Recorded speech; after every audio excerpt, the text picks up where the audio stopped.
కేసీఆర్ దేవుడు, కానీ ఆయన చుట్టూ కొన్ని దెయ్యాలు ఉన్నాయి. వాళ్ల వల్ల చాలా నష్టం జరుగుతుందని ఎమ్మెల్సీ కవిత వ్యాఖ్యానించారు.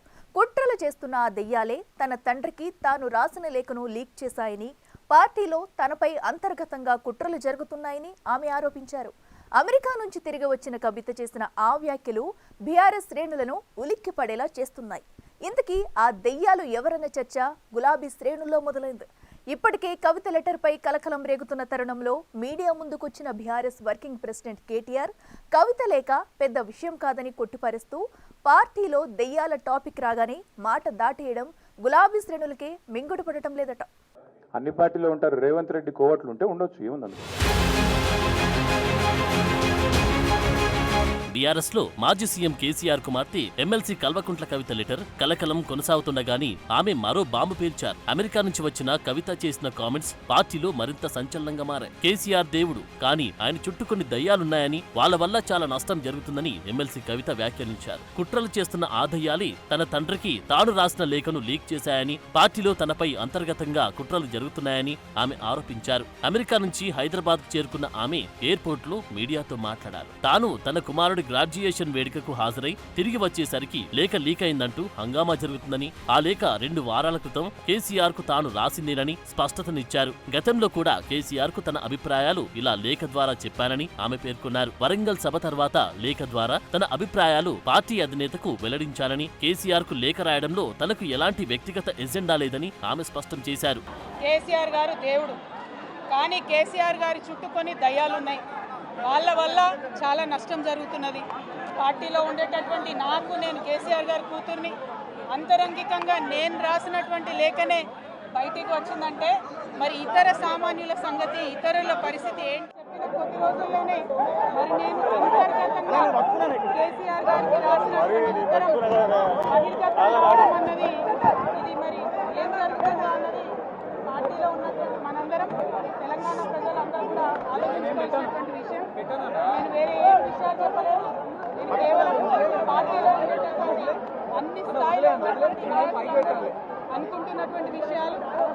దాదాపు సగం తెలంగాణ నేను ఈ సందర్భంగా ఈ మధ్యలో టూర్ చేసినటువంటి సందర్భంలో తెలంగాణ ప్రజలు అనుకుంటున్నటువంటి విషయాలు మాత్రమే నేను పెద్ద ఎత్తున చెప్పడం జరిగింది తప్పితే నా పర్సనల్ ఎజెండా ఏమీ లేదు. తెలంగాణ రాజకీయాల్లో ఇప్పుడు ఎమ్మెల్సీ కవిత హాట్ టాపిక్ గా మారారు. ఎప్పుడో మే 2న బీఆర్ఎస్ అధినేత కేసీఆర్ కు ఆమె రాసిన లేఖ తాజాగా వెలుగులోకి రావడం, బయటకు వచ్చిన తర్వాత ఇంకా రచ్చ నడుస్తూ ఉండగాని అమెరికా నుంచి తిరిగొచ్చిన కవిత చేసిన కామెంట్స్ పొలిటికల్ హీట్ ను మరింత పెంచేశాయి. అమెరికా నుంచి తిరిగి వచ్చిన కవిత బయటకు వచ్చిన లేఖ తనదే అని ధృవీకరించారు. అయితే ఆమె చెప్పిన పలు విషయాల్లో కాంట్రాడిక్షన్ పై ఇప్పుడు తీవ్ర చర్చ సాగుతుంది. లేఖ రాసింది తానేనని ప్రకటించిన కవిత పార్టీ అధినేతకు రాసిన లేఖ బయటకు ఎవరు లీక్ చేశారో తేల్చాలని డిమాండ్ చేశారు. కేసీఆర్ దేవుడంటూనే కేసీఆర్ చుట్టూ దయ్యాలున్నాయని చెప్పడం, పార్టీలో కోవట్లు ఉన్నారని, వారిని తప్పిస్తేని పార్టీ మనుగడ అంటూ చేసిన కామెంట్స్ ఇప్పుడు సంచలనంగా మారాయి.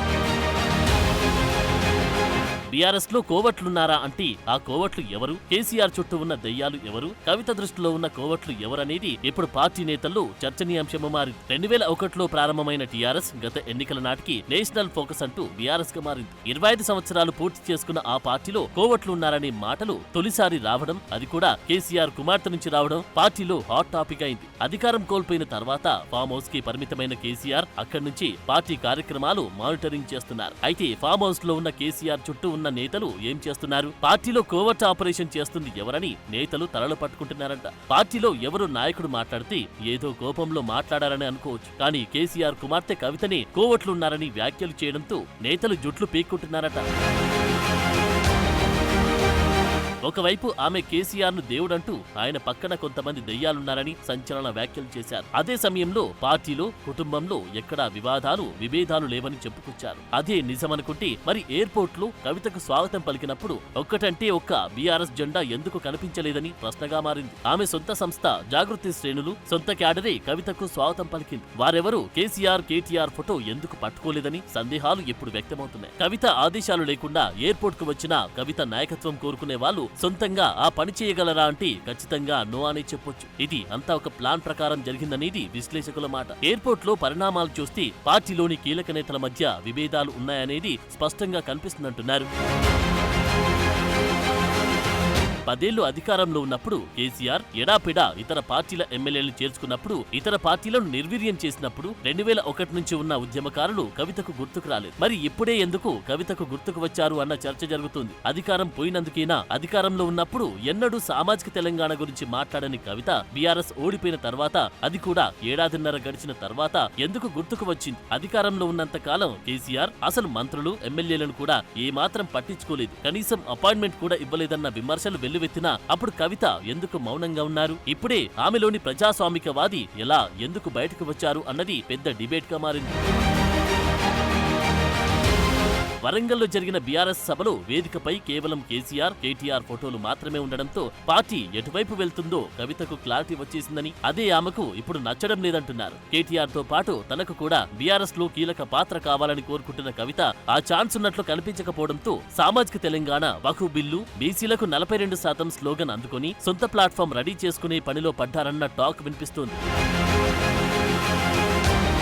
కేటీఆర్ కవితల వ్యవహార శైలి విషయానికి వస్తే కేటీఆర్ అధికారంలో ఉన్నప్పటికంటే గద్దె దిగాక మరింత దారుణంగా వ్యవహరిస్తున్నారు అనే విమర్శలు ఎదుర్కొంటున్నారు. బహిరంగ వేదికలపై మీడియా ముందు ఆయన స్పీచ్ చూస్తే కూడా అదే విషయం స్పష్టంగా అర్థమవుతున్నట్టున్నారు. అయితే కేటీఆర్ తో పోలిస్తే కవిత బయట మాట్లాడే సమయంలో బ్యాలెన్స్డ్ గా వ్యవహరిస్తున్నారన్న అభిప్రాయం ఉంది. అది ఒక్కటి ఆమెకు సానుకూల అంశం. అన్నింటికంటే ముఖ్యం 10 ఏళ్లలో 100 సార్లు తాను చెప్పిన మాటలని తానే స్వయంగా అలవోకగా మార్చేసి కేసీఆర్ దేవుడు ఎలా అవుతారన్న సెటైర్లు ఎక్కువ అవుతున్నాయి.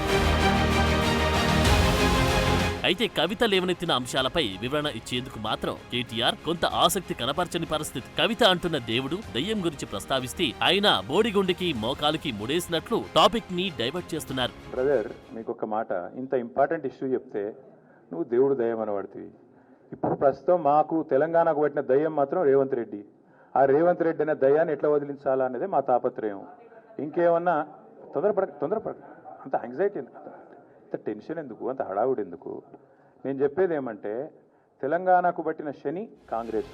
అదేమంటే పార్టీలో కోవట్లు ఉంటే ఉండొచ్చు అన్న కేటీఆర్ పార్టీలో ప్రజాస్వామ్యం ఉందని చెప్పుకొచ్చారు. తమ పార్టీలో ప్రజాస్వామ్యం ఉందని కేసీఆర్ కు ఎవరైనా చీటీలు, లెటర్లు ఇవ్వవచ్చంటున్నారు. మరి అదే కేసీఆర్ 10 ఏళ్లు అధికారంలో ఉన్నప్పుడు సెక్రటేరియట్ ముఖం చూడకుండా ప్రగతి భవన్ లేదా ఫామ్ హౌస్ లకు పరిమితమై పార్టీ నేతలకు అపాయింట్మెంట్ కూడా ఇవ్వకుండా వన్ మ్యాన్ షో చేసినప్పుడు కేటీఆర్ చెప్తున్న ఈ ప్రజాస్వామ్యం ఏమైందంటున్నారు విమర్శకులు. నేను అనేది ఏమంటే మీరు ఒకటి గుర్తుపెట్టుకోండి, లోక్సభ ఎన్నికలకు ముందు మేము పార్లమెంటు నియోజకవర్గాల వారీగా సమావేశాలు పెట్టాం, సమీక్షా సమావేశం.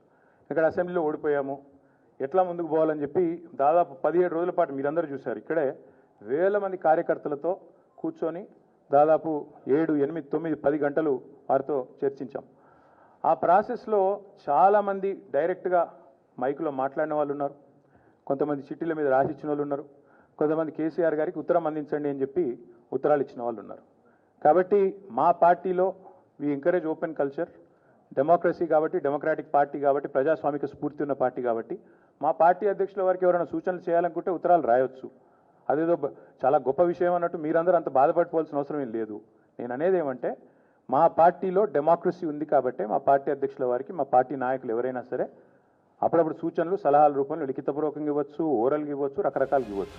కవిత ఇష్యూ అంత కలకలం రేపుతుంటే దాని గురించి అసలు మాట్లాడకపోతే బాగోదన్నట్లు అది మీడియా ప్రతినిధులు గుచ్చిగుచ్చి ప్రశ్నించడంతో కేటీఆర్ రియాక్ట్ అయ్యారు. కవిత వ్యాఖ్యలపై స్పందించిన కేటీఆర్ పరోక్షంగా వార్నింగ్ ఇచ్చారు. ఈ రోజు తెలంగాణ భవన్ లో మీడియాతో మాట్లాడిన కేటీఆర్ అంతర్గత విషయాలను బయట మాట్లాడడం సరికాదన్నారు. అంతర్గత విషయాలు అంతర్గతంగా మాట్లాడితేనే మంచిదని చెప్పుకొచ్చారు. కవిత లేక పెద్ద విషయం కాదని కొట్టిపారేశారు. పార్టీలో అందరం కార్యకర్తలమే అని, అందరం సమానమే అని స్పష్టం చేశారు. మనం ఎవరైనా సరే పార్టీలో ఏ హోదాలో ఉన్నా కొన్ని విషయాలు అంతర్గతంగా మాట్లాడాల్సిన విషయాలు అంతర్గతంగా మాట్లాడితేనే బాగుంటుంది. పార్టీ ఫోరమ్స్ ఉన్నాయి, అధ్యక్షుల వారితో కలిసే అవకాశం ఉంది, లేదా ఆఫీస్ బేరర్స్ ఉన్నారు, కలిసి చెప్పుకునే అవకాశం ఉంది. కాబట్టి అంతర్గతంగానే కొన్ని విషయాలు మాట్లాడితే బాగుంటుంది. అది అందరికీ వర్తిస్తుంది, వీళ్ళకి వాళ్ళకని కాదు, అందరికీ వర్తిస్తుంది.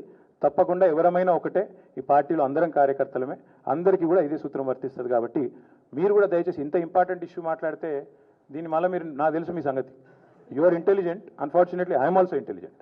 కాబట్టి నేనేమంటానంటే మీరు ఏం పెడతారో, మీరు ఏం హెడ్డింగ్ పెడతారో తెల్లారు నాకు తెలుసు, మీ బాధలు కూడా నాకు తెలుసు, మీ మేనేజ్మెంట్లోకి ఉండే అవస్థలు నాకు తెలుసు, రేవంత్ రెడ్డి గారి ఒత్తిళ్లు తెలుసు.